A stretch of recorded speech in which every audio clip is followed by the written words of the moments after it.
So thanks for joining. My name is Pejman Shoeibi Omrani.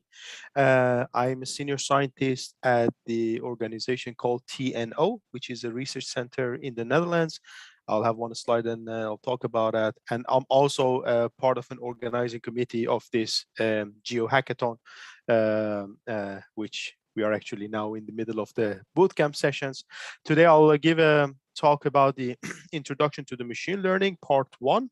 Will be followed by the second session tomorrow, part 2, from a colleague Gaetano from ENI and SPE Italian section. Just to give a bit of context about this, where we are in the whole bootcamp session. So currently we are in the session today, session 5. Already has been some introduction to the geothermal, introduction to R, and also yesterday we had a very nice talk by Integra about the platform that they could provide for this hackathon. Today and tomorrow you'll get some introduction to the machine learning. The idea of today's session is to give you an idea about what is machine learning, give an introduction about some classical methods, and we will go through 1 or 2 examples together, which I will explain to you how you can access everything. If you have already been to the Discord and you've seen my message, then you already know how to access all the codes and the data sets. And if not, I'm going to take you through it in this session today. And tomorrow, the introduction to machine learning part 2 will be more on the artificial neural networks and the deep learning techniques. So that's how we divided a little bit so that you get a bit of a flavor of both classical machine learning and the deep learning methods within the bootcamps. And then you will see the rest of the sessions. Just one announcement about the sessions provided by Halliburton, where you see in the stars that probably today or tomorrow you will receive a Google form for registration. Because of the limited seats, we are encouraging all the teams to send one representative to this sessions, and make sure that you would allow other teams as well to participate. So for now, looking into the number of teams, we have to, based on the request of Halliburton, to limit the numbers to 1 person per team. So just be informed that you will also receive a link for that. So let's get to the business. I have a session of 1 hour, but I think I have a content of probably 2 hours or something. Maybe we'll go a little bit over time, and I will be available in the upcoming days if there is any question. I think someone's mic is open. I don't know who, but I have heard a noise. So what you're going to get today, an introduction to what is machine learning. So just a very basic explanation about what it is, what type of machine learning models we have, about the Python libraries that you can access in order to train these models and use it, let's say, with the data sets that you have. What steps do you need to take in order to set up a machine learning models? And then I'll jump into the examples. 2 examples regarding the geothermal systems, which I tried to make the data sets very simple for you, so that instead of dealing with a lot of challenges on how to treat all the data sets and pre-treatment, we can better focus on the essence of today, which is about the machine learning. And as I said, I'm working in a company called TNO. It's a Dutch company for applied scientific researchers. We are working in 9 themes within 9 units that we have. I'm part of the energy unit, where we focus on the research and innovation in the energy sector and energy transition. But the work in TNO is really broad, where we have also units working on building infrastructure, maritime, on defense and safety, healthy living, industry. You can see it's really broad. We are a company with more than 3,000 scientists and experts. And this company exists already for more than 85 years, where we used to serve different industries by innovations and try to be a kind of a bridge between the university and the industry. So before we go to the actual stuff, I would like to, because I like to test a little bit your knowledge about machine learning. So I'm gonna show you a picture over here. please look at it. And I'll ask you, please go to the Menti.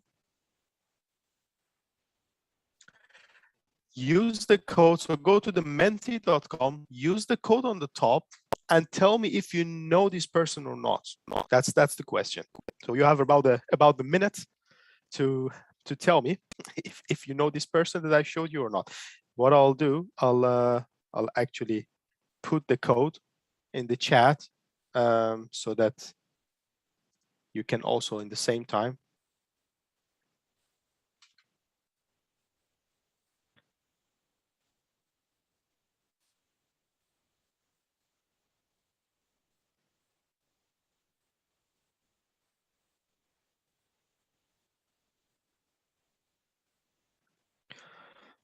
Yeah, interesting results. You're not seeing it. I'm going to show it to you in a minute.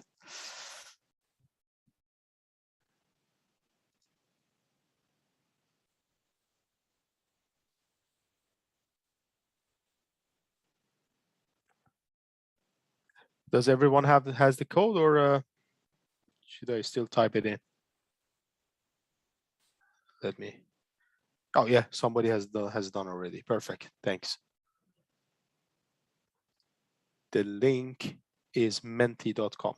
I'll send it to you. Menti.com.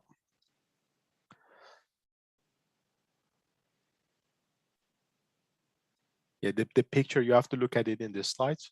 That's what's being shared. Okay, so among the, not to spend too much time on this, but among the almost 40 people who respond, this is the outcome. The outcome is the 26 people did not know who is this person. So at least if you want to learn about machine learning, it's good to know who are the pioneers in this field. So this is Leibniz. He's the mathematician and the scientist, German scientist of the 17th century, that we all know him from the differential equations. He was actually, I think, one of the first people who had this thought of we should think about machines that can represent the human reasoning and thinking. So the quote from him, the human thought can be mechanized. That was like, if you see how we are now thinking about the whole artificial intelligence and machine learning, that's, let's say, very close to what he predicted centuries ago. And now we are also seeing it happening in reality. So good results, but well, only 17 people knew who is this person. So if you stay in the same quiz, I have a second question. Do you know who is this person? The second photo at the bottom. The person who said computers will understand sarcasm before Americans do. I'm sure there are much more people who would not know who is this person. Yes, yeah, nice. That's exactly what I expected. We don't have to wait for the outcome. I can already show it to you. This is the outcome. Only 6 people knows him. So, well done to those 6 people. I'm not gonna ask you to come to the floor and say if you really know the person and tell me the name, but only 6 people know this person. So who is this person? He is Geoffrey Hinton. He's one of the pioneers of the deep learning. He's still working. I think he has been retired, but is still working in the industry, and also in the University of Toronto.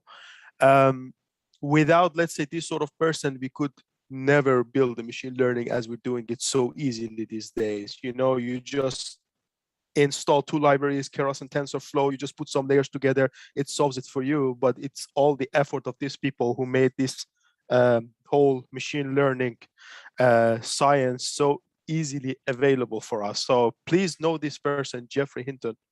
You know, like we used to know people who are more in the media, like there are a lot of scientists, for instance, Andrew Ng, also one of my favorite. I think a lot of you know these people, but also know the people who are behind this. But I wanted to show you a little bit of one of the first pioneers in machine learning and one of the, let's say, the current scientists in the field who has put into, let's say, you know, into their codes how we should think about the role of computers in the future. And a kind of a definitions is The machine learning is an application of artificial intelligence that provides systems the ability to automatically learn and improve from experience without being explicitly programmed. That's very important. And we already say, oh, we are programming our machine learning. So what does this mean? That's exactly the part that we are programming it in order that it learns from the data, but often we don't tell the model how you should learn this. So that's a bit of what it means by without being explicitly programmed. What's very important in this definition is that please, as of today, machine learning is not artificial intelligence. That's very important. And deep learning is not machine learning. This is like these are all subsets of this technology as seeing artificial intelligence in one big umbrella, where part of this, in order to predict or find relations between the data, you can actually use machine learning. Or if you have very complex systems or very huge data sets, then you want to go more towards the deep learning. But when you say AI model, please be very specific about it, because AI model is not just machine learning. It can be reasoning, it can be operational research, it could be optimization, it could be a lot of other elements into this. So regarding machine learning, we have different types of the machine learning. This is important because then, based on the problems that you have at hand, you're going to determine if I'm going to go, for instance, for a regression problem or I'm going to go for a clustering problem. The way to formally define this is we have two major types of the machine learning models. So the supervised learning and unsupervised learning. A very simple mathematical representation of what it means, because we're all engineers, we always work with a set of input, we call them X, and we want to predict something which we call it Y. In a supervised learning context, it means that for every given set of input parameters, you're going to have an output parameter. That output parameter can be a continuous parameter, which then you're going to deal with a regression problem, or it can be a discrete parameter or a label where we call it a classification problem. So both classification and regression is a supervised learning system. And the whole idea of the supervised learning is to find the best relation to map these input parameters, where we call it features, to the output parameters, where we call it labels. Yeah, so this is very important to know exactly how this definition of the supervised learning goes and what's the differences between the classification and the regression. Then we have the second world of models, which is called unsupervised learning. And with the same definition that I had here, now we're talking about just the input parameter set. So only the features. There is no label. What it means, often you have a data set which you want to see if there is any relation between this data set. Can I find perhaps maybe part of these data sets representing a certain cluster, which I don't have a prior knowledge into this? So I don't have labels for it, but I would like to see if there is any relation or correlation between the data. So that goes into the clustering. So where we're talking about a clustering, it means there is no labels. You're just going to use the information in the data to get some insights or correlation from the relation that represents in the data set. So a problem like this, there is a data set, and then you can use some statistical methods to find relations between this. And here I'm showing you an example with only two parameters. Your X is like two, let's say, components in it, but often you can also have data sets which are like 20, 30, 50 parameters. And then you can also apply some techniques called dimension reduction. That is also somehow part of the unsupervised learning. So how you're going to actually reduce your parameter space from 20, 30 parameters to a, let's say, a limited number of maybe 4 or 5, which has the same amount of information or represent most of the information in this bigger data set, but it's much easier to visualize. Just simply you can visualize 3 components, but you cannot visualize 20 components. So this is important, again, to know the differences between supervised learning, unsupervised learning, and when we're going to go for a classification regression problem or where we're going to go for clustering problem. So this is a very high level explanation, but the world is never as beautiful as I showed you here. So we often have a lot of cases like this, that we have a data set, but it's partially labeled. So when this happens, especially in the engineering applications, it happens when you have, for instance, an anomaly in your system or an event has happened. So for instance, in the petroleum sector, your production is working very well. At a certain point, you get a water breakthrough. This is one example that it happened, which means maybe there has been signs of water breakthrough in the past. You don't know, but for a very big data set that you have, there are few instances that you know a water breakthrough has happened. Or you had a pump which has failed a couple of times, but it doesn't mean that it has not failed in the times that you didn't have knowledge about it. So this goes into the completely different class of the models, which is called semi-supervised learning, which means for the part of the data set you have a label, and for the other parts you don't have a label. The application of this method, as I said, goes more into the anomaly and event detection. And the last class of the methods, machine learning methods, is called reinforcement learning. This is a very different type of the models, because so far we've looked into the models and all the examples we see is that you give it the data sets to your model, and for instance, it's going to be a database of all the animals, and then it's going to tell you whether it's a cat or dog. That's a kind of a, as I explained, a supervised learning problem. The reinforcement learning is a different type of the method, which actually it does not require to have a data set. It requires to have a direct interaction with the environment, with the system that you want to control. So it learned by doing. So it asked your environment to do something, and then it sees whether it goes in the direction which is favorable or not. So it would receive a reward or a punishment. And eventually the agent will learn the behavior of the system in order to go to the most optimum case. So the output of the reinforcement learning is not a cat or dog. It's go left, go right, go up, open your valve, close your valve. So it's already in the world of the control and optimization.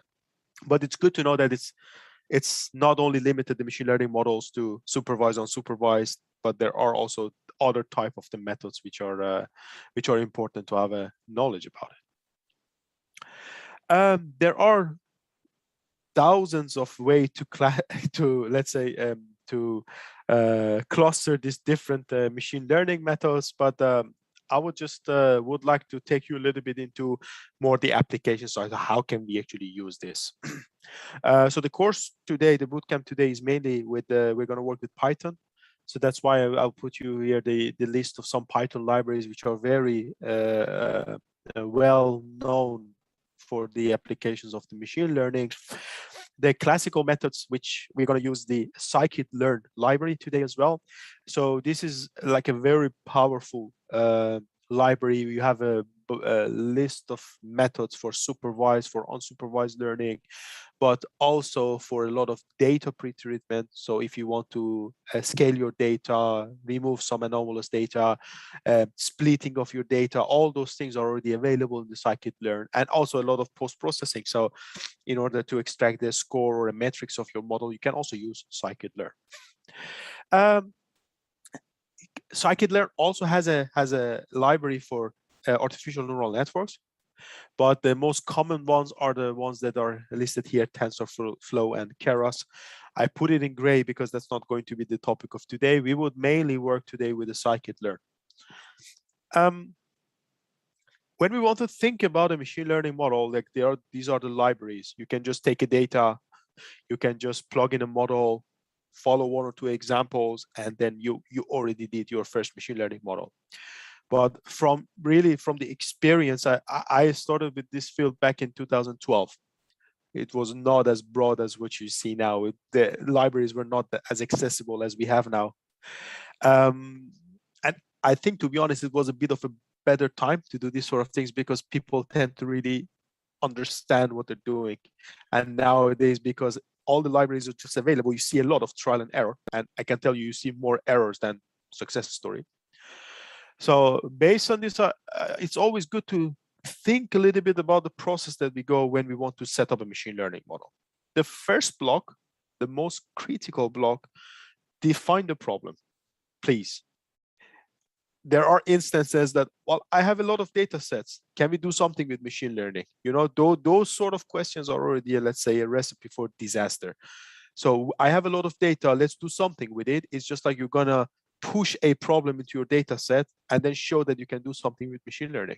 And that's not the way that it should be done. Machine learning should serve a purpose. It should help you. So please, first of all, define the problem, what I'm going to predict, what I'm going to detect, what I'm going to optimize, and can I already do it differently? Do I already have physical model or relations or simple analytical relations that can already solve this? If it can be solved, you don't have to reinvent the wheel. Just use your Darcy equations, pressure equations, they can already work for you. So define the problem. When you define the problem, the next step is going to be data collection. A lot of cases, this thing fails here. So you have a problem, machine learning makes sense. When you go to collect the data doesn't exist. And there you have to then again go back and see, well, maybe we need to think of an alternative method. But if you have a very well-defined problem and a well-defined objective, then you're not going to look for the whole world to find the data. You're going to specifically look for the data that you need in order to represent your problem and in the end solve the problem that you have. When we have the data, then this is the part that actually the whole machine learning engineer or a data scientist will come into the play. That we have a lot of data, not often the best quality. So you have to do some pre-processing, removing some data with error, removing the data which are missing, or interpolate them somehow from the data set. Normalize your data. We'll get to it in the example that I'll show today. But that's the data pre-processing part, which in my experience, this already takes like 50–60% of the time in a machine learning project. Then you have to choose your strategy, your architecture, which model I'm going to use. Then you go to the training. And when you do the training, you want to evaluate your model. Often you don't have the best model, so you will do some fine tuning in the internal parameter of the model. And that's what we call hyperparameter. So you do the hyperparameter tuning, and then in the end, when everything is good, you can use your model for the prediction. You can use the outcome of it to do the visualization or the reporting, or that goes into the, let's say, to the nice part of the project, which everything was is kind of finalized. But please keep this in mind from now on. If you want to be a, let's say, a critical machine learning engineer, the approach is not, I have a lot of data, let's do some machine learning model on that. No, let's think about the problems and see if you do have data in order to solve that problem. So the steps in the machine learning models, because of the time, I was thinking not to give you a lot of theory, but give you some very important things which are important, let's say, critical in order to have a good machine learning models. One of the first thing is about the data.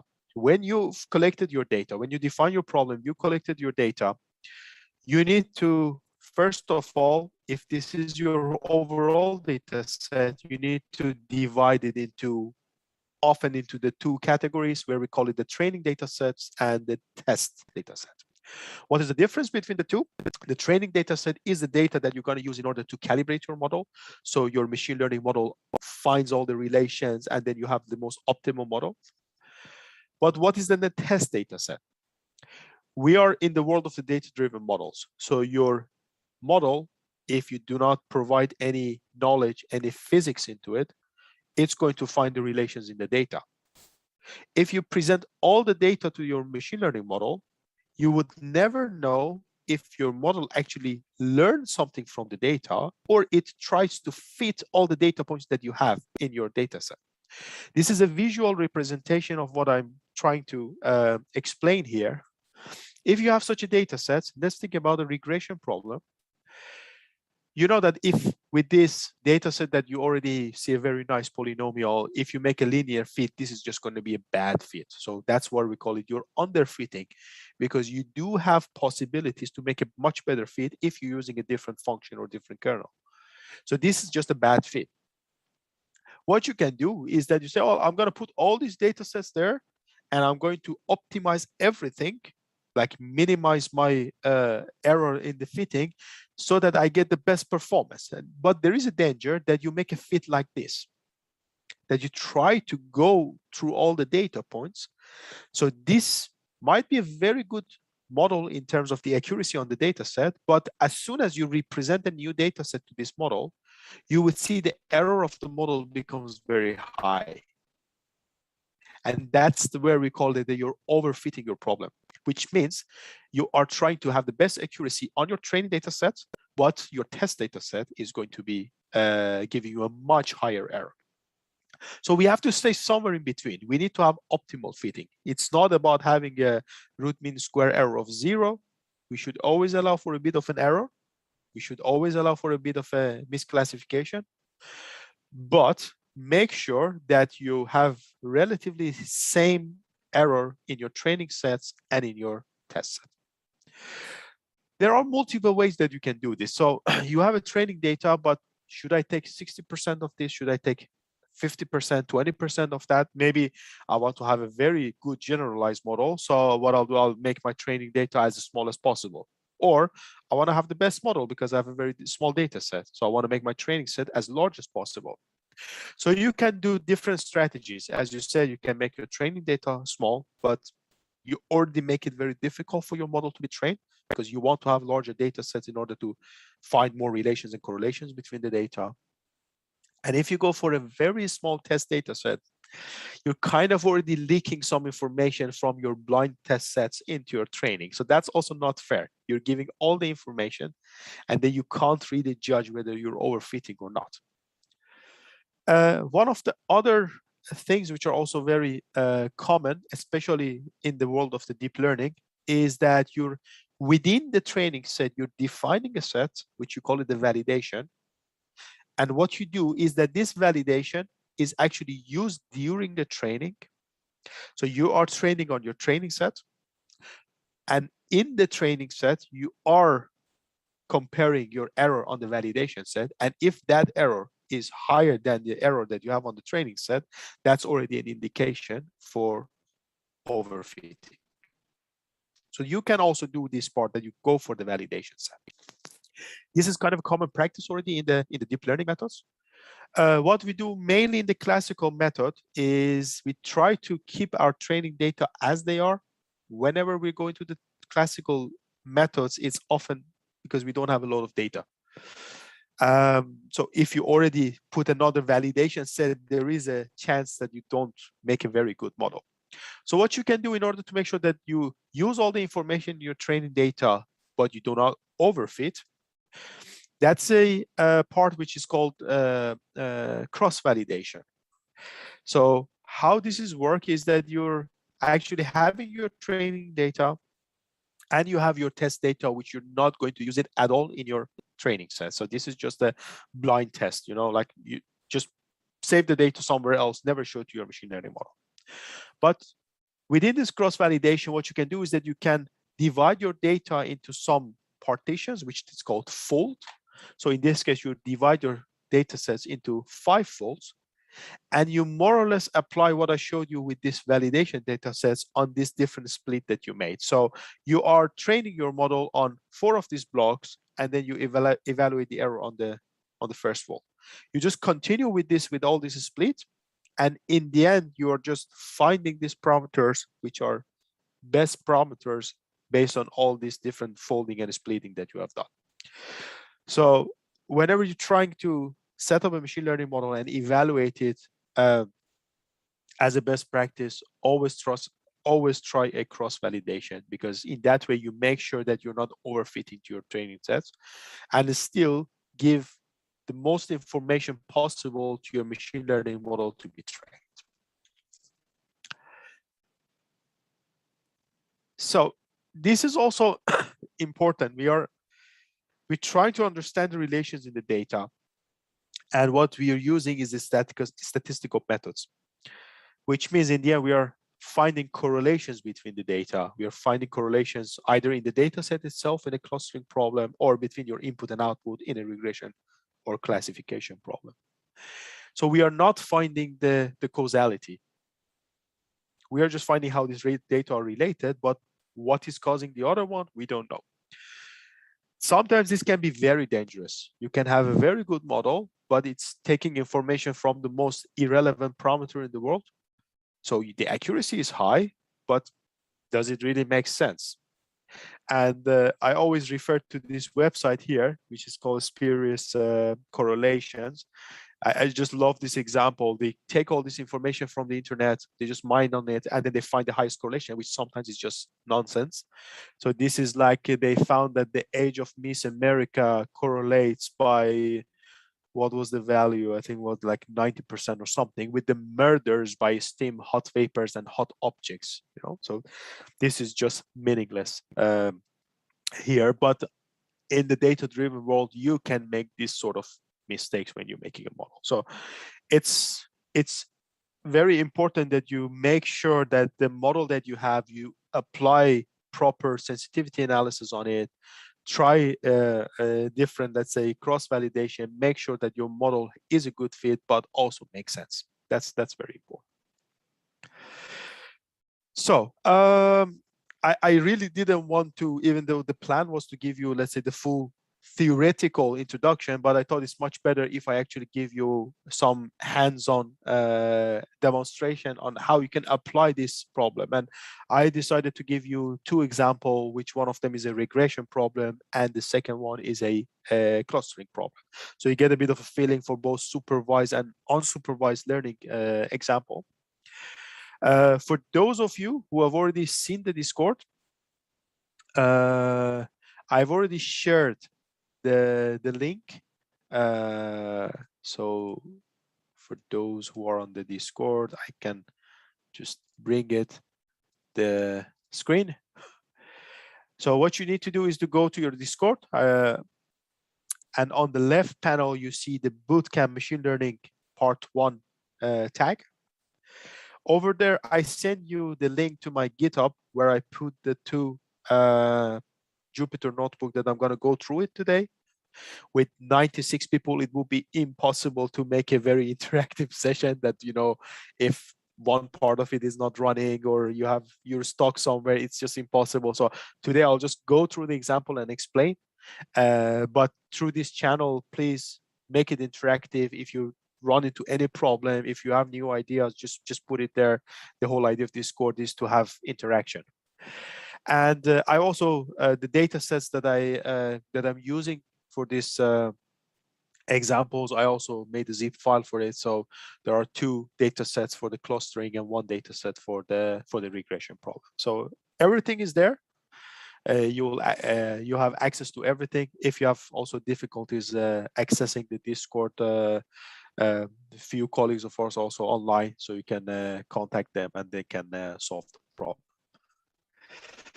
So the two examples that I have, the first one is going to be about the flow rate estimation in the geothermal well. So I prepared a very simple data set for you in order to estimate production rates of the geothermal well based on an example well test or production rate test. And the second is about the brine composition clustering. So we have but we are almost finalizing a geothermal project. So it's a European project on the geothermal, where we've collected a lot of data and information from the geothermal plants and water compositions and gas compositions and all sort of mineral analysis. Actually, these data are publicly available. So for the example of today, I made a simplified version of that database, but I would really invite everyone to go to this geothermperform.eu website. And if Jawad could also put it in the chat that everyone can access it. You can go there, you can access the database as a whole, or if you're not that much good with the SQL programming, there are examples like Excel file examples also put over there. And we're going to work with the brine analysis part. So for first example, before going to the example, I'll give you a very high level explanation of what this example is. For those of you also not familiar with the geothermal, This is a schematic of a low enthalpy geothermal system. Low enthalpy means a fully brine system, so you're just producing hot water. It's very similar to the whole completion of, let's say, an oil and gas well. So you have your casing, you're producing with a certain temperature, and then you have all the, let's say, the heat pumps and heat exchangers on the surface in order to extract the heat. When you have that heat being extracted from the brine, then you have a colder brine, and then you can inject it back. I put this example on a purpose because this is, let's say, a Danish example of a very low temperature, so very shallow well, only producing 45 degrees, but with the help of a heat pump, they can upgrade the heat. So how these wells work is that because you often have subhydrostatic pressure in the reservoir, or you want to control the flow, you're going to use an artificial lift system. And one of the most common ones are these downhole pumps, so electrical submersible pumps, or called ESP. So they are being used in order to control. So you can use this in order to, well, increase your frequency or speed in order to have a higher rates, or change that to in order to have lower rates. One of the common things, especially in the petroleum sector, is that you often don't have measurements per well. So if you have an asset, especially if you're in offshore, you might have, let's say, 20 wells connected to one manifold, but what you're measuring is the multi-phase rate as a summation of these 20 wells going into the export line. So you don't have information per well. And the only information that you have per well is coming from a production test or a well test. So the example that I defined for today is, can we use this well test data to create a very fast model that can be used as some sort of a virtual flow meter in the field? This is also a very hot topic in the petroleum sector. This is our publication that we wrote in 2018 on testing some virtual metering using machine learning for gas wells. But I'm using more or less similar principle to see how we can train a machine learning model to act as a virtual meter. So with this, I'll go to my Jupyter notebook, which I'm loaded here.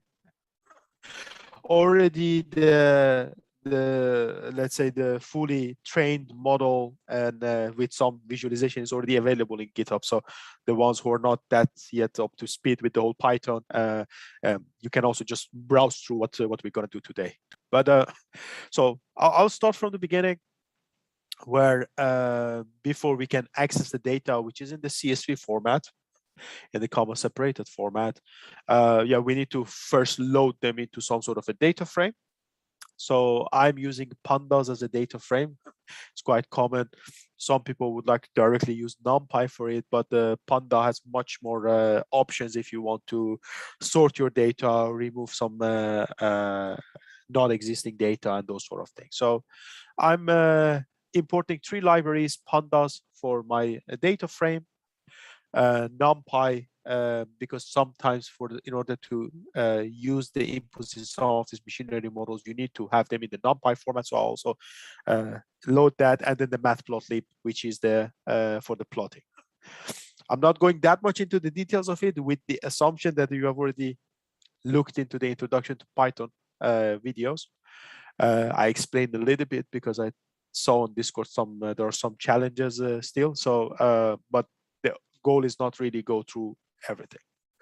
So I loaded my libraries. Next step is about loading the data file. So the data files, I'm loading it. I'm just saving it into a data frame. I call it data frame raw, and I will here present a description of this data set. So the data set has these parameters. It has the time in minutes. It has some pump measurements. So the pump head, that's the pressure drop over the pump. It's the power, it's the speed of the pump, the flow rates in the cubic meters per day, it's the wellhead pressure, and it's the wellhead temperature. So these are some measurements. In this case, it's also some simulated data close to the field measurements.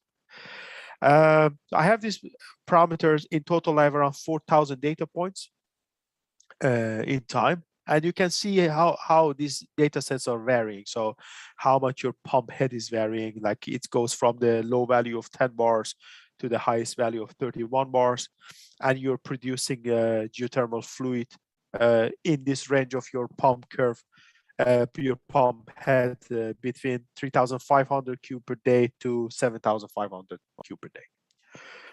There might be some net value, so that's always make sure that there is no missing value or not a number value in your table. I'll do it, but since this is a simulated data, everything is there.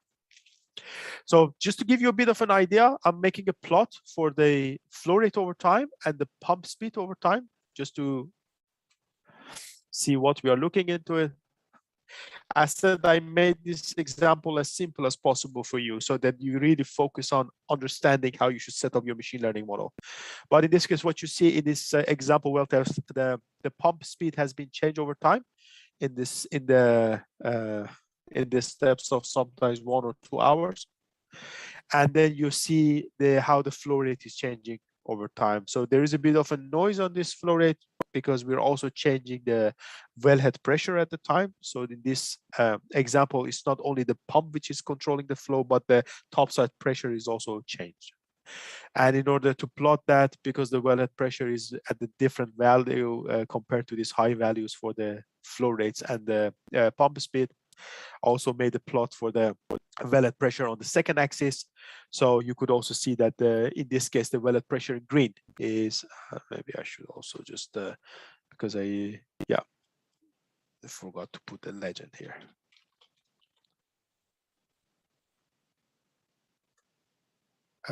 Yes, of course, before the show.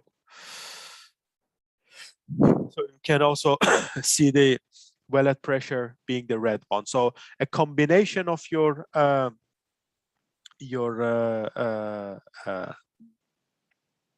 pump RPM and your wellhead pressure will give you this flow rate. That's the data set we're going to work on. So I also make a kind of a scatter matrix that you can see the relations of all the parameters together. These are often very useful information, especially if you're working with the field data. Here again, simulated data, so you see a lot of very well correlated parameters. But what you see is that you see a set of parameters that you have in your data set, both in the X and Y axis. Each diagonal components show you the distribution of these parameters, and then you can see in the off-diagonal parameters the relation between the data. So simply here I see, oh, my flow rate has some sort of a linear relation with the pump head. So increasing the pump head, there are some other parameters affecting it, but overall it can have a very high level overview of how these parameters are linked or correlated together. This is just a flow rates that we can do it here. But before you, do you still hear me? I got the message that my internet is unstable. Yeah, we can hear you, but sometimes it's coming and going. Oh, okay. So then give me a please heads up if I'm talking for half an hour. It's not clear then. Thanks, Java. So I'm also making correlation between the data. So here you can also see how the data are correlated. If you don't want to go to this to the scatter plot, you can create a correlation between all the parameters, and then here you see, oh, there is a area here which a lot of parameters are correlated. So my pump head is very correlated to my pump power, to my pump speed, and also to my flow rate. Absolutely makes sense, right? Otherwise, it's going to be strange. And in the field data, you would never see this perfect correlation because there is always so much measurement errors and noise. But usually, you will see a high correlation that if your pump head goes up, then that has some impact on your overall pump power and also on your flow rates. It's good to already have this sort of preparation before you train your model, because with this, you can already have some ideas. Am I in the very high correlated area? Do I need to have all these parameters as a feature to my machine learning model, or can I already drop some of them? So if I see this, my end goal is that I want to predict the flow rate using the features that I have here. But maybe among all these 3 parameters that I have from my pump, so my pump head, power, and speed, maybe I can use only one of them. Maybe I would only use my pump speed, because in the end, I can also control it.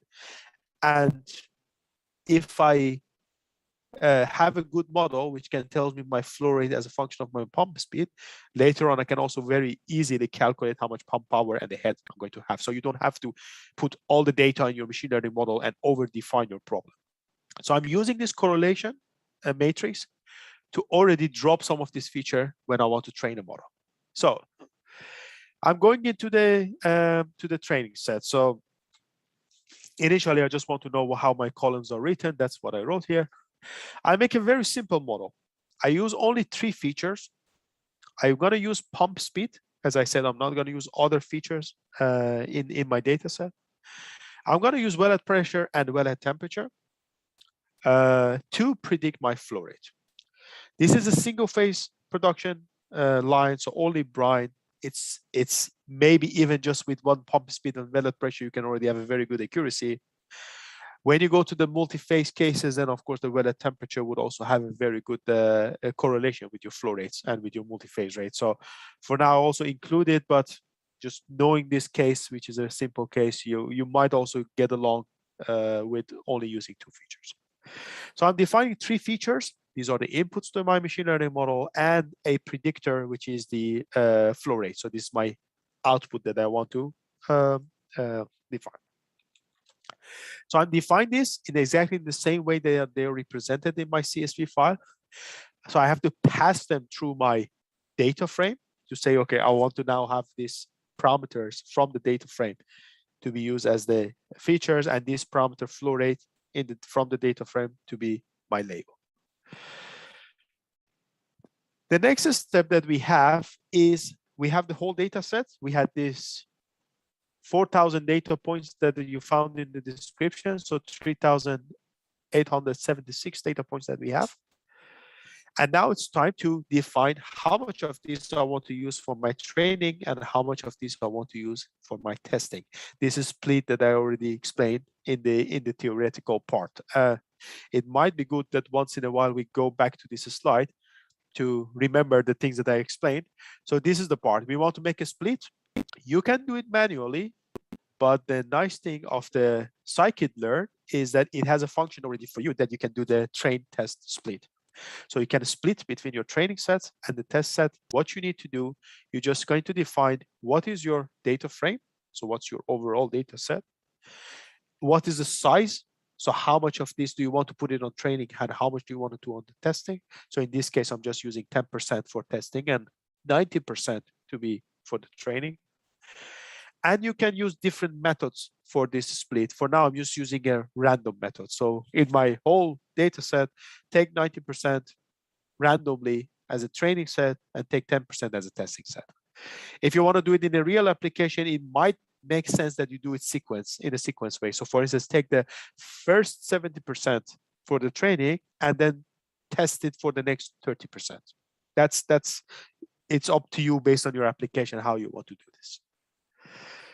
So I made this and then I'm saving in a inputs of the X train. So then I have this split.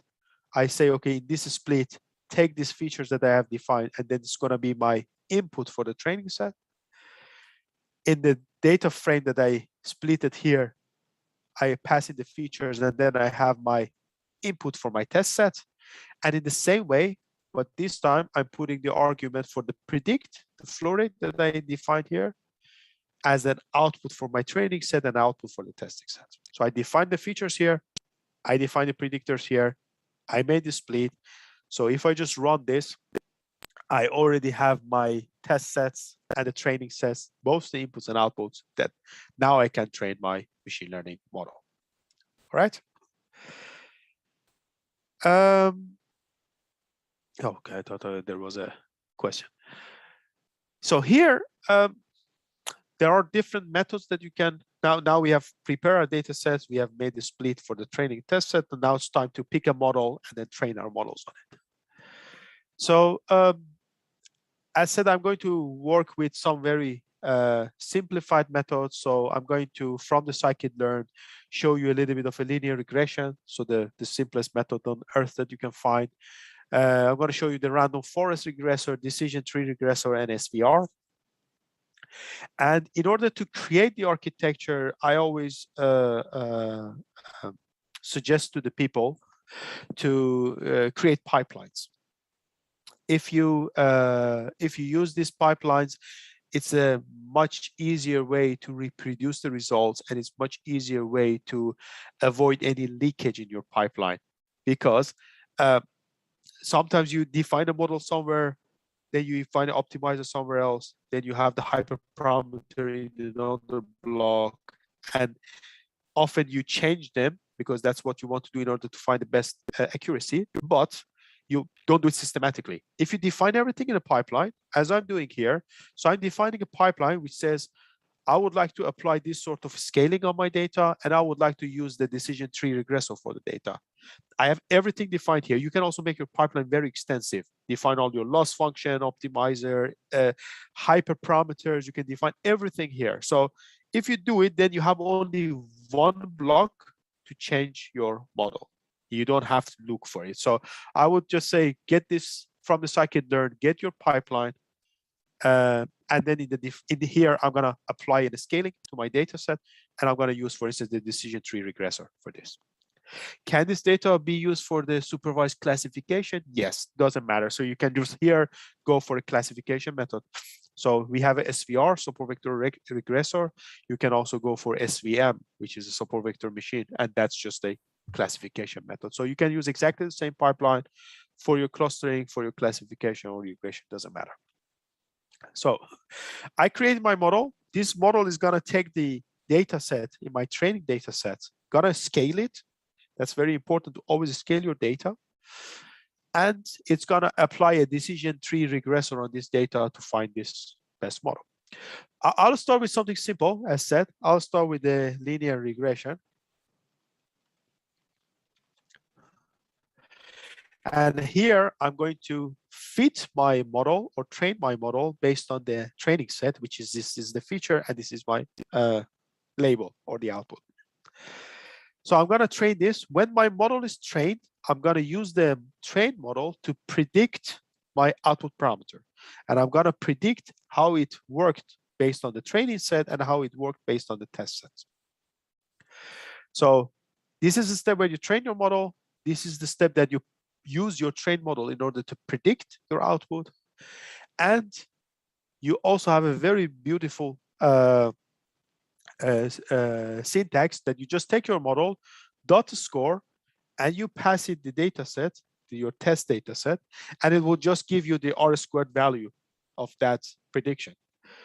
So I made the linear regression model on this data set, and then it has been evaluated on my test sets that it can have an accuracy of the 97%. So the R² value of my model is just 97%. How does this look like? So I make a plot of how my model looks compared to my real data. So in blue, you see the rates, which are my, let's say, measurement data. And here in green and orange, you see the prediction data, but the green one is based on the training set and the orange is based on the test set.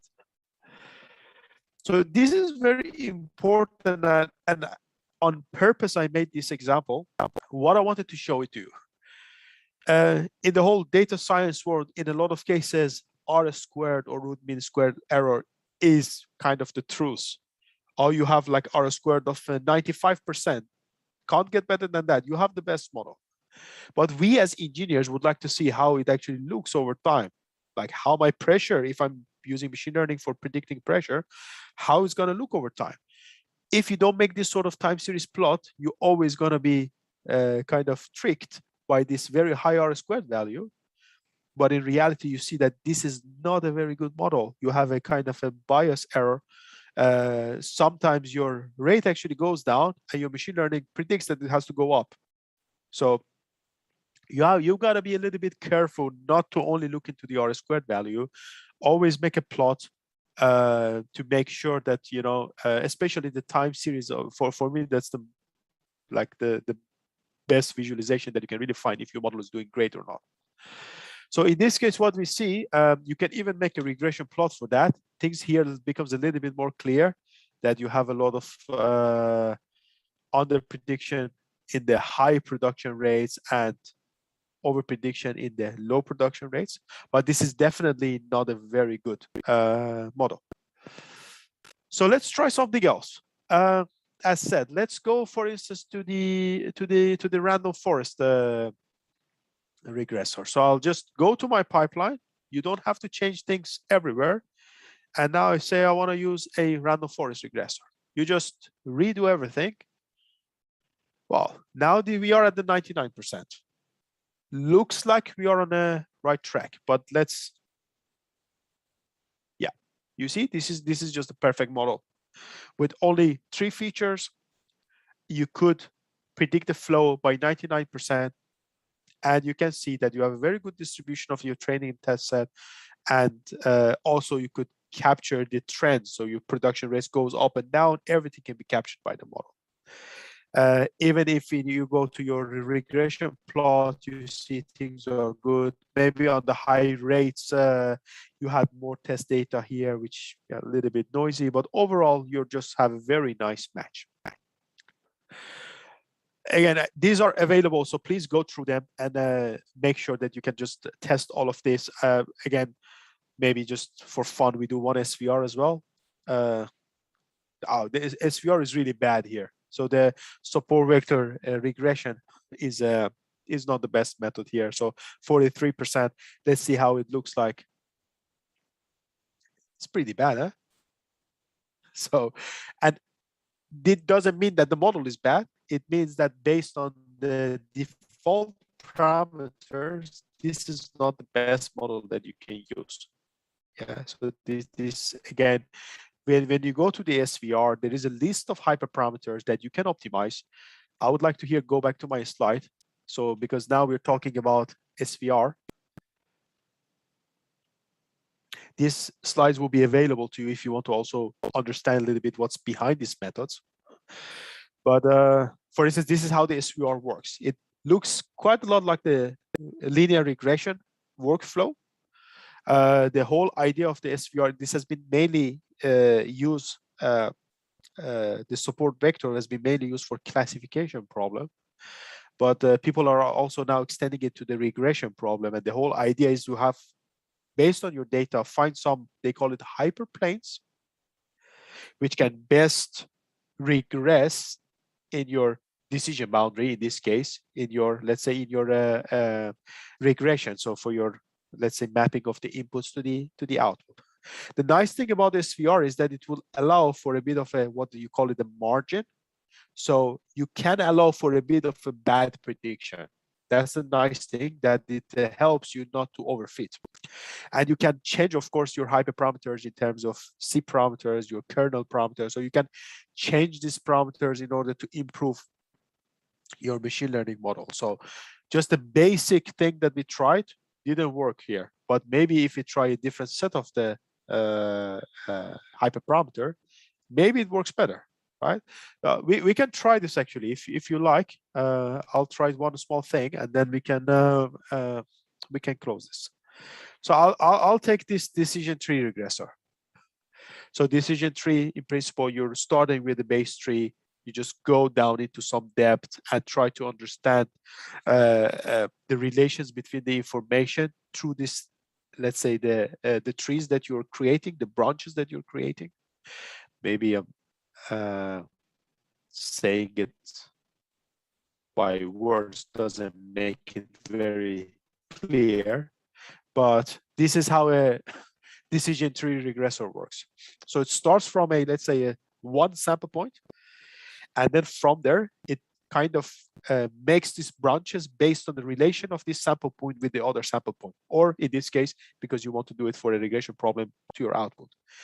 And you can define that from here, what's the depth that you can go. So you want to find these relations by maybe going to 5 depths, 10 depths. How much do you want to branch out from your initial sample point?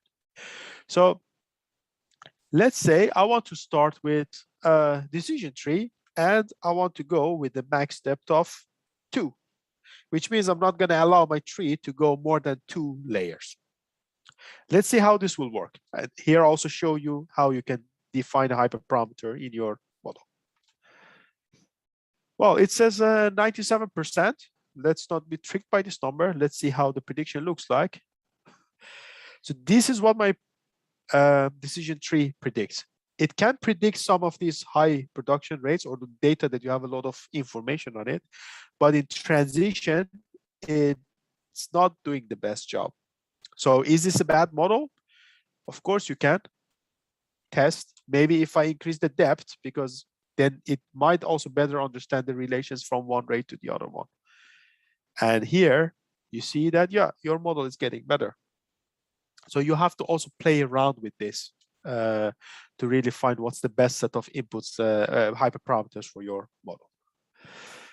The last part with this example is the cross-validation example. So here again, it's there. It's just a very one let's say line of code where you can put in your model, you can define the sets, and you can say how much split do you want to make in your data sets. And based on this split, it's going to evaluate. In this case, I defined 5 splits. So it will divide your training set into 5 splits, evaluate the models, and gives you the best accuracy on that data set.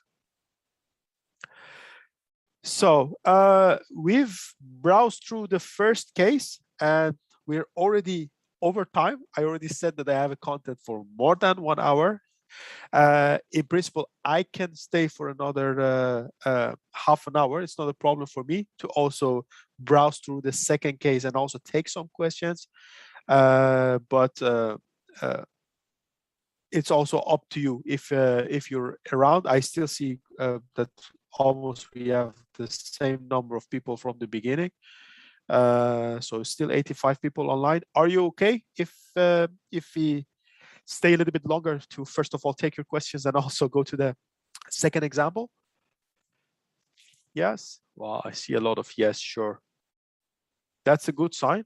It means that yeah, you like the session. That's nice, or at least that's how I will interpret it myself. I Okay. think you should have provided a menti.com for this as well. Yeah, I see a lot of yes, so that's okay. Indeed. Very good. So while I was explaining, I have the questions open, so I already answered some of the questions while I was explaining, but a few good questions which looking into time, we can look into it. One question is, can a score be based on any other metrics other than R squared? Yes, you can. The very well defined ones are R squared and root mean squared error. But you can define other error metrics as well. One of the most favorite one for me is J divergence. Please have a look into it, especially for the non-deterministic cases. This is like the best. It really tells you how is the distribution of your prediction and your observation overlapping with each other. And in a lot of cases, because that's also what you visually see in the time series, that's the most intuitive way to understand your metrics. So look also into the J divergence. That's a very useful case. In tree-based methods like XGB, this scaling does not affect the accuracy. True. For XGBoost, I would doubt it because still you have to still estimate your gradients, right? So it's not given that it's going to impact or not. The case that I put here, actually, I also did once without the scaling and it works perfect. So you might also have cases that already the changes that you have in your feature is in similar units or similar order of magnitude that you can actually don't do any scaling and it will be okay. Tree-based methods are less sensitive, but XGBoost, you have to be careful because you are calculating gradients. How did you select features? Is it based on experience? Best is if it's based on experience, but I've tried to also take you a little bit through these steps that I'm taking by looking into the relations of the data, and most important is the correlation. So already in this example, we get rid of, so time you're not going to use as a feature. You want to predict flow rate. So in total, you have 5 other parameters that you can use. And out of these 5, I already dropped 2 of them because there were 3 pump features which were very well correlated. So you can use experience, but you can also use a bit of a, let's say, statistical tool to help you to select the features. All right, I'll take the other questions maybe after we go to the second case, so that you would have sufficient time also to browse through this. So the second case is a clustering case, and a bit of a background on this. We had this project called Perform. The website is here. You can access this, and I can show you very quickly the website. So if you go to the website, this is the Perform website, and under the part data, you can access the full database of the Perform project, which are, you can really find unique data sets on the geothermal plants, even the well completion data, the asset information, how the whole plant look like. You can find quite a lot of things over there. But the part that we're going to look into it is about this brine analysis.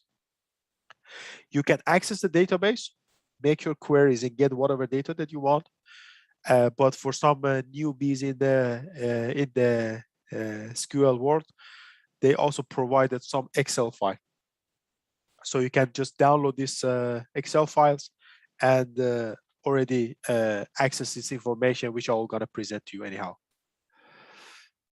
So what we have is, I've made a simplified case for the brine composition of, I believe, 6 geothermal assets, 3 in Denmark, 2 in Netherlands, and 1 in Germany.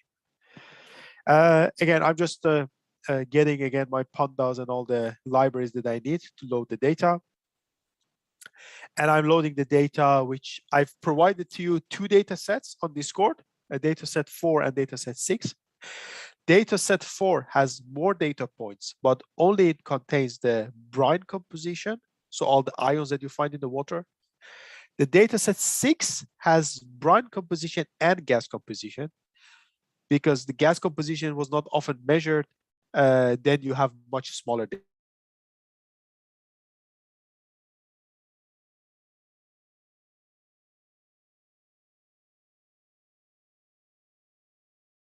More data, so we have around 80 data points.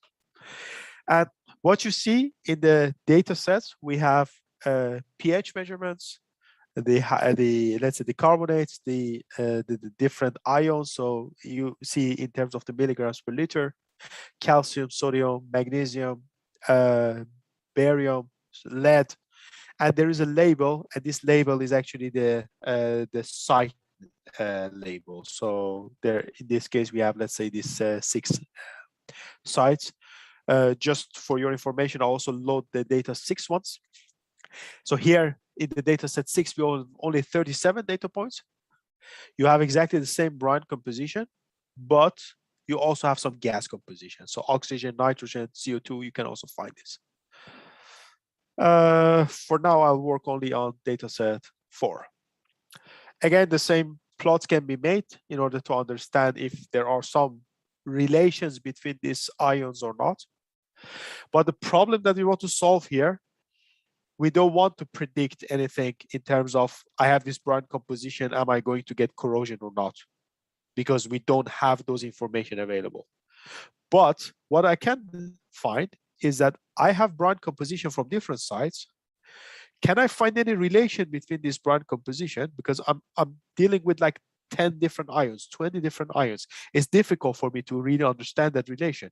But maybe with some machine learning tool, I can find the relation between these sites.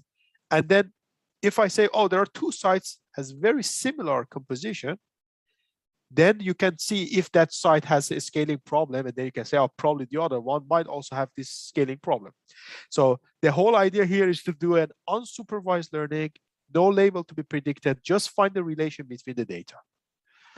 So I made this box plot. What I'm going to do is I'm going to define the features. And the features here with my data sets are going to be a selected list of the ions. So I'm just selecting barium, lead, sodium, calcium. You can just define that, okay, I'm going to work with this. You can also just take 5 or 3 of them. If you are a domain expert, you might even say, well, I'm sure that this, for instance, lead content has nothing to do with the scaling in these two sites, so maybe we can discard it. But for now, let's assume that I don't know anything about this. I'm just going to select all these features from my data. And as a first step, because we are dealing with 1, 2, 3, 4, 5, 6, 7, 8, 9 parameters, it's difficult for me to imagine how it looks like, to visualize it. So I would like to apply a principal component analysis on this. I think most of you are familiar with this concept. What it does is that it tries to map your high dimensional space to smaller dimension space. So here I would like to go from 9 to 2 components only and see if I can capture most of those information from these 9 parameters in only 2 principal components or 2 principal axes. That's what I would like to do, because then if I can find that relation and then I can also visualize it, then it's much easier. So I made a PCA model, which I have already loaded it at the beginning. So in the top part, I already loaded from my scikit-learn. And I'm taking data, I defined already the features. I would apply PCA with 2 components, which is being applied on my feature set. And then I'm going to transform it. So these are the 2 lines that you have. The first thing that you would like to know is that we had this parametric space of 9 parameters. I've reduced it into 2. How much information am I missing? If you want to know that, there is this parameter called explain variance. So you can use this information. And what it tells you is that within these 2 parameters that you selected, so the 2 principal component that you selected, in the first component, you can already resolve 77% of the information. And in the other one, you can get around 22%. So overall, you have a explained variance of 0.99. You know, that's brilliant.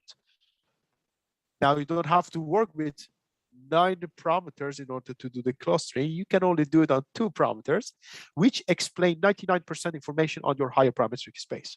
And this is actual data. So, you know, well done that this thing can be done with just 2 lines of code.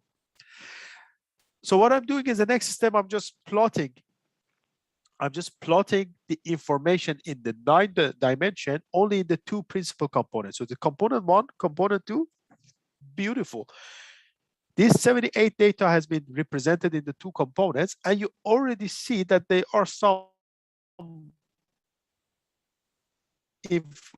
data or some plants with very similar brine composition.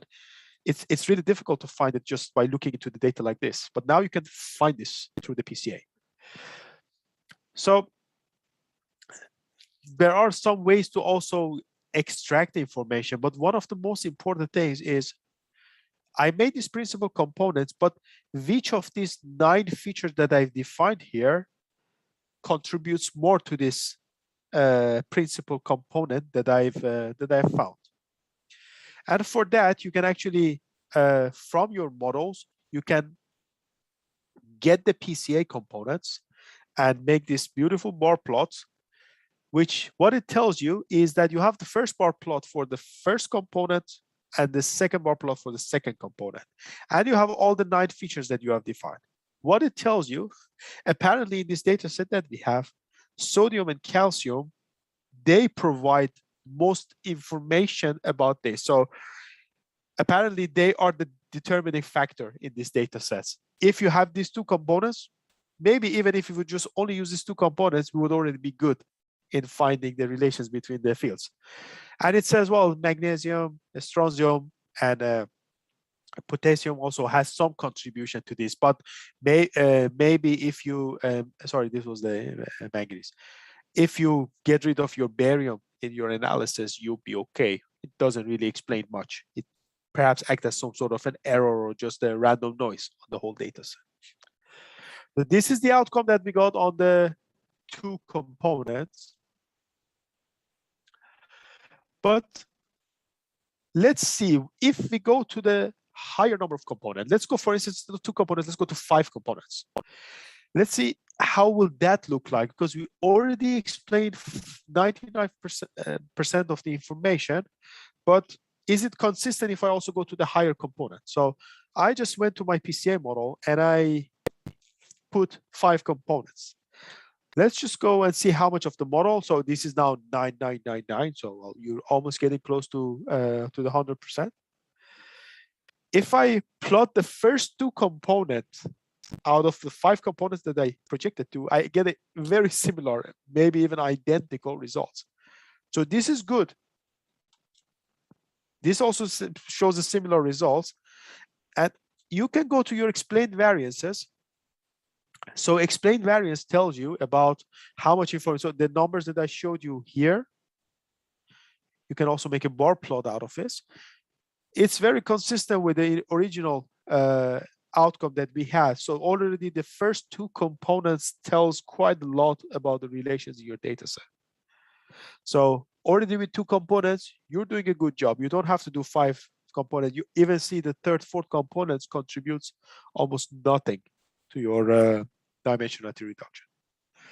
So when we have this, right? So we see that okay, the 5 components was just unnecessary. So just run everything again with the 2 components. Brilliant. We could explain everything. Well done. Now, what we want to do is we want to see if we can cluster this information.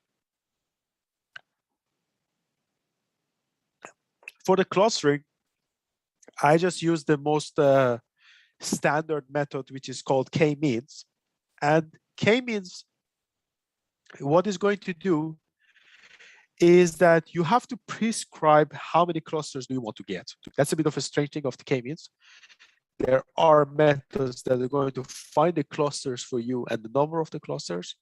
But in k-means, you said, oh, already you want 2 clusters or 3 clusters. Why? Because it's just going to, in this plot I'm going to explain to you, you say 3 clusters, it's just randomly going to put 3 dots in this plot. And then these dots will start to move in your areas. And when they're going to stop moving, the moment that they find closest data points to themselves. So they say, well, I have 1 point here. It just moves here, here, here, here, there. Oh, there are some data points. Then it's just to move around. And then it says, well, I don't need to move that much. I already have a lot of data points. I have a lot of friends around myself. I don't need to move. So I'm okay. I'm going to stay here. This is 1 cluster. The second one goes there and stocks there. This is the 2nd cluster. On the same data set here, if I say I have 2 clusters or 4 clusters or 3 clusters, you already see that you can get very different way that how your algorithm is going to work. So it's easy if I look into this PCA and I say, oh, probably I can have 4 or 5 clusters with the hope that this 1, 2, maybe this is 3 or 3, 4, and then this is going to be your last cluster. So with k-means, you kind of already define how many clusters you want to have. But in order to make the work a little bit fun for you, I made a kind of a model evaluation in a for loop where you will assess your k-means from 1 cluster to 10 clusters. So I just made a for loop here. You will just go to your k-means, you define your number of clusters in this for loop, and then you will apply your principal component data and apply clustering on top of that. I did this. You get a plot like this. So we often plot this in terms of the inertia of the model to the number of clusters. And this inertia is exactly the one that I showed, explained to you, that they start to move around. And at a certain point, they say, well, I'm okay. I want to stay there. And lower number of inertia tells you about it's enough. You know, you don't have to go further than this. So here you see the number of clusters, you see the inertia of the model. 2 clusters for that model still has, you know, quite a high inertia. That's not a good sign. But there is a point from the 3rd cluster and then onward that everything kind of saturates, which means the model can already find something with 3 clusters. 4 is good. After that, it doesn't really matter much. So based on this analysis, even if you don't know how many clusters you have in advance, if you don't have that expert judgment, you can try statistics to tell you, well, I don't know. They told me it's unsupervised learning method. That's why I'm using this. Otherwise, if I knew it, I'm going to do it myself. So you can say, well, let's just do a range of number of clusters, and then find when your inertia is going to be minimal. So we've done this, and you can actually extract from your model here, you can extract the labels that you have find. So you can extract the clusters that you have find. This says, if you go to this 10 clusters at this point of time, well, this is the number of clusters you're going to have. A lot of data points belong to one cluster. So what was the optimum? I would say 4 or 5 clusters. So I just run the model again, my optimum model with 5 clusters. And what I'm going to do in the last step, I'm going to actually plot now my data colored based on the number of clusters that I found. So based on the 5 clusters, the model found 1, 2, 3, 4, 5 clusters. Brilliant, isn't it? That's visually what we found. K-means also found it mathematically. Just for the fun of it, let's also do it with 4 clusters. So now we have 1 clusters less. So interesting that this clusters has been found, but this one, a little bit in between. And this K-means algorithm at this point apparently found a centroid somewhere here, which says, oh, well, this belongs to this cluster because that has the closest value or the distance from my centroid here. Just by luck, right? That's how this unsupervised learning does. Then you can argue, well, does it make sense? Maybe I should define 5 clusters instead of 4, or maybe I'm not going to trust K-means, or maybe my PCA is not enough. So you can you can just go back into steps and then change everything. I made a plot also for the same data set based on the label that I had in the data, but label in this case, be careful, that's just a plant name. So this is like a geothermal well 1, geothermal well 2. And I replot this. It's interesting. Some of them are actually belong to the same well, but the condition, the wells which we get the samples, they often also belong to one cluster that you see here. So in this cluster over here, you have 3 wells. So 3 wells had very similar brine composition. It has been identified by the principal component analysis. If you do the clustering mathematically, they're close by, so they have been belong to one clusters, but they are from different sites. It's interesting because the operator of this site can go and talk to the operator of this site and say, we have a lot of similarity in the brine composition. Maybe we should exchange some knowledge in terms of how we should operate the system. That's also what we try to do in the Perform project. So I gave this the data set to you, the simplified data set. We browsed through it. I gave you one assignment, and the assignment is that I made the data set easy for you. Can you take this data set from the Perform website, which has, I think, more than 140 samples, sometimes a lot of missing samples as well, and find a good clustering in this. And if you have find a good or an interesting relation between the sites, please send me your outcome, send me your code, and we can even, it's not part of the hackathon, but as a, let's say, an appreciation to the person who made this, I can also maybe plan some contact with the operator of that field, or the coordinator of the Perform project, to have some discussion and even present the results to them. So there is an assignment. Yeah, I'm looking forward to get some new insights on the full data set of the Perform for you. So I'm finished with all the examples and everything. And great that still we have around 70 people staying for half an hour longer. I'm tired, I talked a lot, but are there any questions, Javad? Yeah, thank you very much, Pejman. That was very interesting, actually. You gave an assignment as well to work on it. So there are some questions Sure. from Halliburton session, because you mentioned it in the beginning.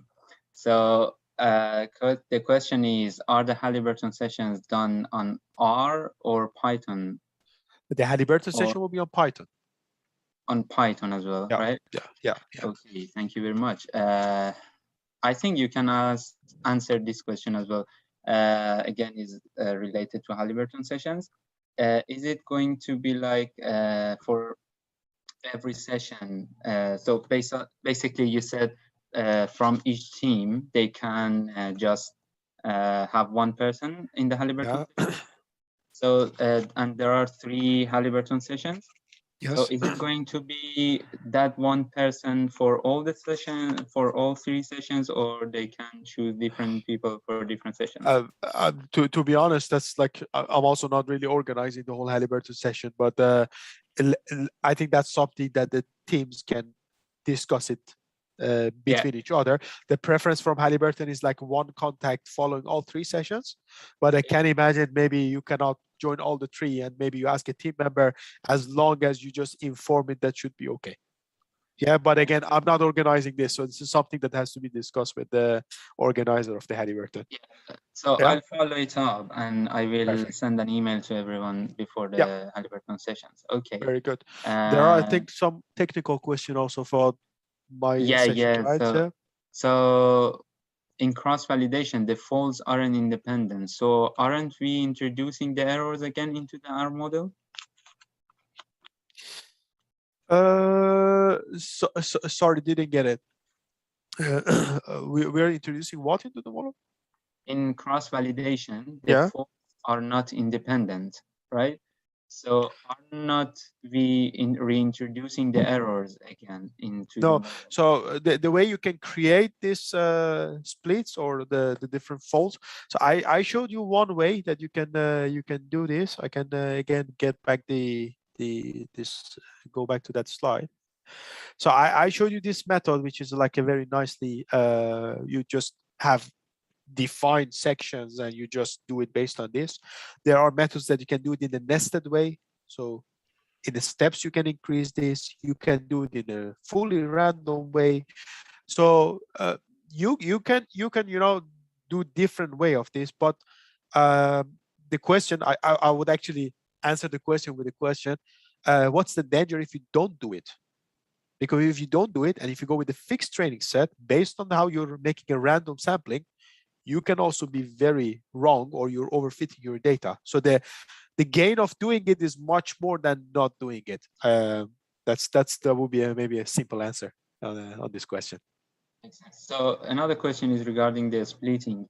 Do you have different parameters in different splittings? So for example, if you go with 2080 or 3070, do you have different parameters for them? Well, so you can, of course, define the different size, and you can define different methods in order to do the splitting. It all has to do with your application.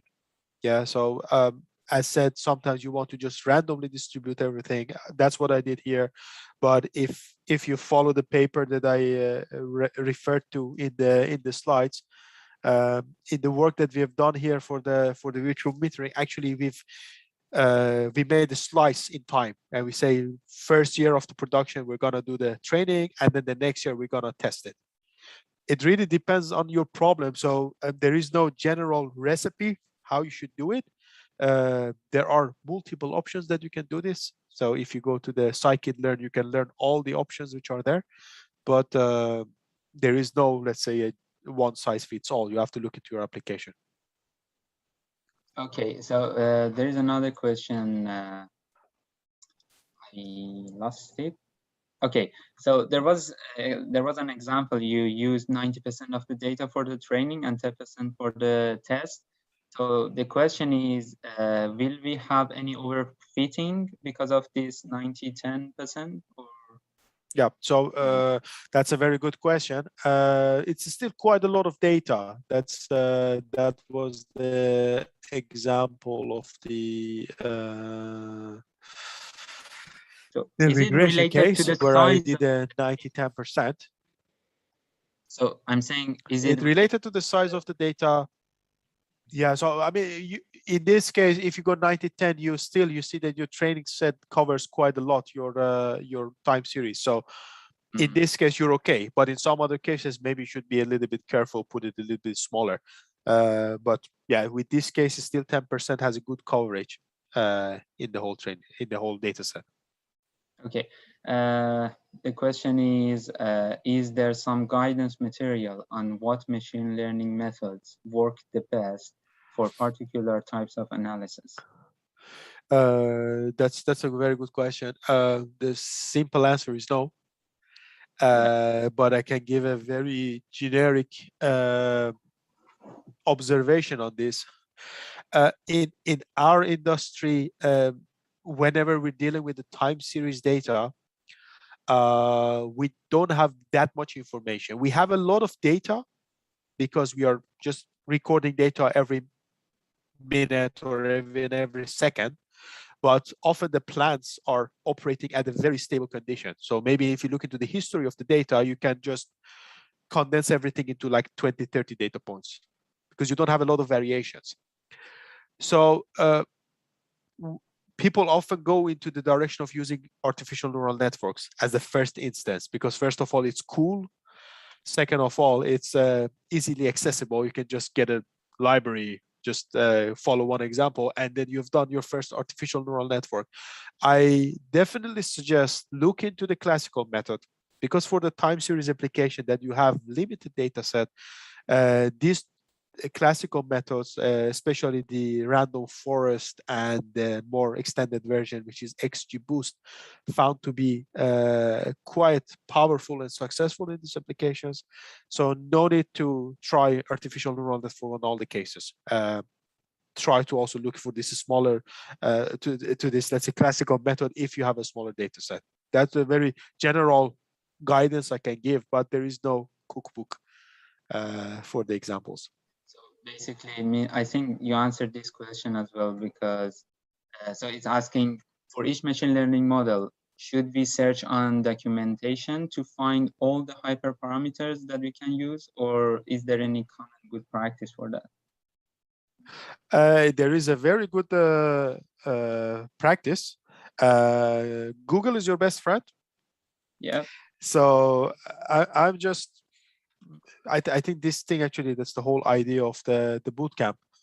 So you want to know what are the hyperparameter of the linear regression model. So scikit-learn, linear regression, go to the scikit-learn.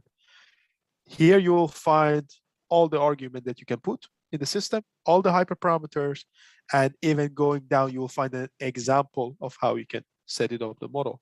So here is just a, let's say, a standalone model. I show it in how you can make it into a pipeline, but all the explanation that you need, Google, Stack Overflow, they are your best friend in order to become a good machine learning engineer. Very good. So imagine in a problem that you're going to find the flow rate in a regression problem. Is there any difference between decision tree regressor and decision tree? Yeah, so you have to also there you have to be careful depending on if you go for a classification problem or a regression problem, because this model have been optimized if you have to predict a continuous variable or if you have to predict a class or a discrete value. They could always give you an answer. You can try, for instance, a support vector machine, which is a classification model, on a regression problem, and it will give you an answer. But that's definitely not the most optimal way. So when you go to the models, please check whether there are variations of the model, which is either used for a classification or for a regression problem. So there you have to find what works best for you. And then that way, you will have the same thing also for the machine learning, for the neural networks. So tomorrow when you have the course, you would also see that sometimes your activation function, depending on if it's a classification or a regression problem, should be chosen differently. So that's already a teaser for next course. Okay. How do you accommodate for factors or ordinal variables? So trying to understand what it means. So it is more probably the different type of the features, right? So if you get the categorical features and those because you can add here you can add to the question, what do you mean exactly? Yeah. And I think So, also because I see that a lot of other questions are also coming in, it might be good that we also continue with the oh yeah, Sarek says that is correct, categorical variables. Yeah. I didn't really go to it. It was difficult to do it in 1 hour. We're already getting to the 2 hours.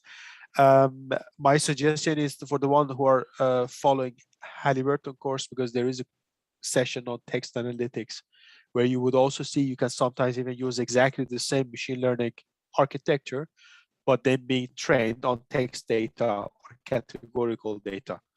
So there are different ways that you can also define those discrete parameters, for instance, as a feature to your model, and then how you should scale it and those things. That goes into the separate discussion.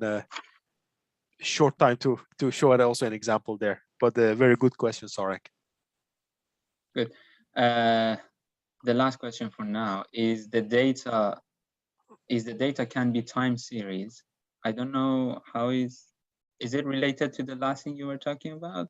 Is the data since features maybe indirectly depends on time? Oh yeah, so that's an excellent question. So the question is about what if your features are function of time?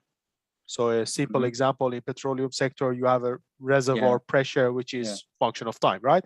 There are techniques that you can use in order to capture the temporal behavior in the data set. So in the general form, you can look into the recurrent neural networks.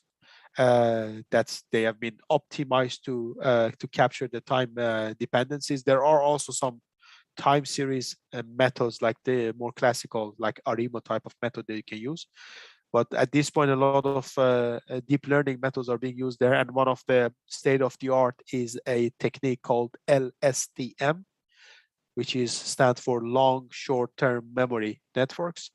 Have a look into it. And if you read the paper that we had on the virtual flow metering, we also explain the accuracy of this method for capturing time dependence behavior in the wells. So you can have a better idea about what we mean. Okay, thank you. So there is another question regarding Halliburton that I'm going to answer. It is Halliburton sessions are not going to be recorded and shared. So because of the request of the Halliburton, so whoever attend the session, they are going to, and also the session will be interactive. Am I right? Yes. Pejman? Yes, so, the session will be interactive. Yeah. So actually, the reason behind the limited number of the seat is the session is going to be interactive. So like more than like 20 people would be very busy and difficult to manage. Okay. All right. Yeah. Thanks. Thanks for staying this long with us. Yes. I hope it was useful. Definitely was for me. Okay. Great to hear. Thank you.